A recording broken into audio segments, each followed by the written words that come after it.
Hey everybody, this is Brad from Johnson Small Engines, working on a snow thrower, a Snow Tek Ariens 24-inch self-propelled snow thrower that I want to show you guys how to start the machine. A lot of people out there have issues starting these, and I just want to show you how I do it. First thing you want to do is check the engine oil, which is here.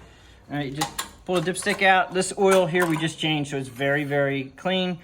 There is a little bar graph at the bottom that you just want to make sure that you're in between the safe and the add, and you can just check it. Make sure you check it before you start the machine. You have fuel here, and you're gonna fill it up. I would definitely recommend, depending on where you live, I would definitely recommend high test gasoline. I recommend that for everybody. We live in the eastern states, and our gasoline is pretty bad on the low end, so you wanna go with the high test when you fill it up. So check the oil, fill it up. This one has a whole bunch of controls on the front of it, and we're gonna go with the fuel on and off here first.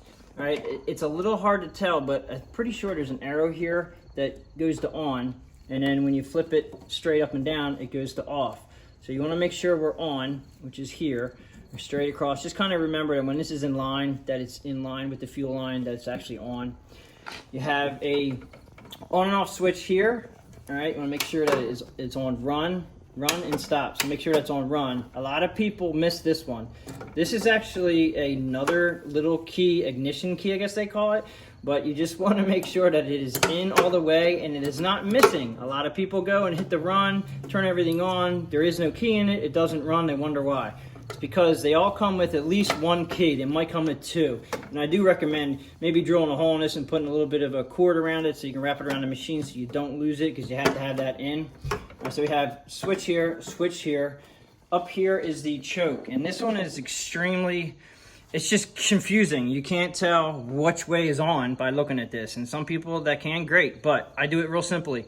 It's off here. I put the little silver mark here with the off and on here. So when you turn it on, it's on. Turn it off, it's off. Some people might want to use open and closed. I use on and off. It's pretty straightforward there. It makes it easy for the customer to check it out. And we have a fuel primer bulb right here. All right, so we have a lot going on right here just to start this machine up, but you want to make sure the fuel is on. We want to make sure that the run switch is on run. Make sure your other switch is pushed in. Make sure it's on choke. And with prime, it depends on the temperature outside. I recommend at least probably 2 or 3 times. Even when it's cold outside, well, you probably want to go 4 or 5 times. Now, I'm going to give it a pull, and we'll see if it runs. If it does run, I'm just going to shut the machine down just to go on with the next step. Okay, so it started right up. So what you want to do, as soon as it started up, it kind of sounded like it was choking because I left the choke on. So what you want to do is you want to take the choke off after it starts up. It should run. It may hunt up and down a little bit until it warms up, and then it'll smooth out. If it still hunts up and down, if it surges up and down, if the engine doesn't sound real smooth after about 2 or 3 minutes, now depending on temperature, and I'm always saying about the temperature, if you're in 40 below zero, it may or may not even run, but the carburetors are non-adjustable. They take time to warm up. Some people actually will run them with the choke a little bit on until they warm up, but once they warm up, they should run with the choke completely off. And if they do not run with the choke completely off and you're compensating by doing this after, let's say 10 minutes, and you still have to run it with the choke about halfway on, that usually means that you have a carburetor blockage inside internally, and that should be tended to at some point. But if you can get your snow blown off the driveway, then you're fine. Just make sure that it's in the off position when you're ready to go. All right, so basically that's how you start it. Now, these also have an electric starter, which is over here. And this one here actually had a red button, and the button actually it looks like it deteriorated and went away. They don't even offer that button, the red plastic button. There's a cover on the plug here, which you take off. This is the electric starter, and what I mean by electric starter is that you should get a kit, not a kit, you should get, with the machine, you should get an extension cord. It should only be about 7 to 10 feet long, maybe, if that. That's the one you should use. If you use anything longer than that, you do have complications with burning up the starters in general. You don't want to crank them too long. When you plug them in, they come with the extension cord. It already has 3 plug prongs, and this one here, as you can see.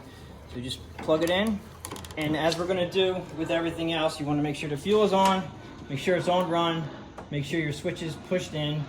Now, it just ran, but I'm still going to put the choke on to start it. I'm not going to use choke because I don't think we need it. It's not that cold outside. And as soon as it starts up, you push the button here, and it should be a little red cap on top, but you push the button here, and as soon as it starts, let go of it. I'm actually going to let this run and turn the choke off so you can hear it smooth out.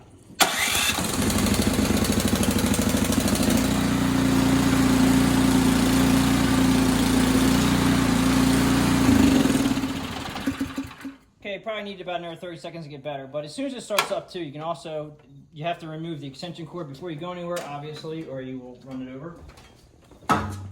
And as far as the controls, we can go into that a little bit. That's after you start it. Now that pretty much got it running.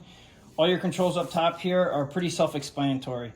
You have the auger, which is on the right-hand side, and you have your drive, which is on the left-hand side, and you can pretty much tell by the wheel there. This is your handle for the drive for your self-propelled, and you have augers that look here, and this is how you control your auger. Make sure you have pretty good tension on both. The drive, not so much, but the auger tension should feel pretty stiff. It gives you good tension, and you have your speed control here. You really can't move this unless, you gotta make sure your drive handle is up. Do not try to move this with the drive handle down because you're actually pressing a disc against another disc, which in turn makes this not work. So just remember, when you want to change speeds, release your drive handle to change your speed. You have your chute left and right here. So it's a little knob, it turns left and right. And then you have your chute in the front there that goes up and down. Now you do have to push this out to move it up and down. It's kind of spring loaded. If you need any assistance with that sticking, use a little silicone. That works pretty well to get it to not stick. But usually after you start blowing snow a little bit, that'll stop sticking because some of them stick just from a little bit of rust. And also with your drive lever too, you do have to pull this out of each notch to make it go faster and slower. And obviously turtle is slower. And then you do have reverse. Okay, so if you go over a little bit further, you have reverse right here, which is basically showing the air going a different way, so you will be able to go backwards. And your forward speeds is here. That's pretty much it. If you have any questions, give me a shout. And if you have any comments, leave a comment. If you like this video, please give it a thumbs up. Please subscribe, and I'll catch up with you on the next video. Thanks for watching.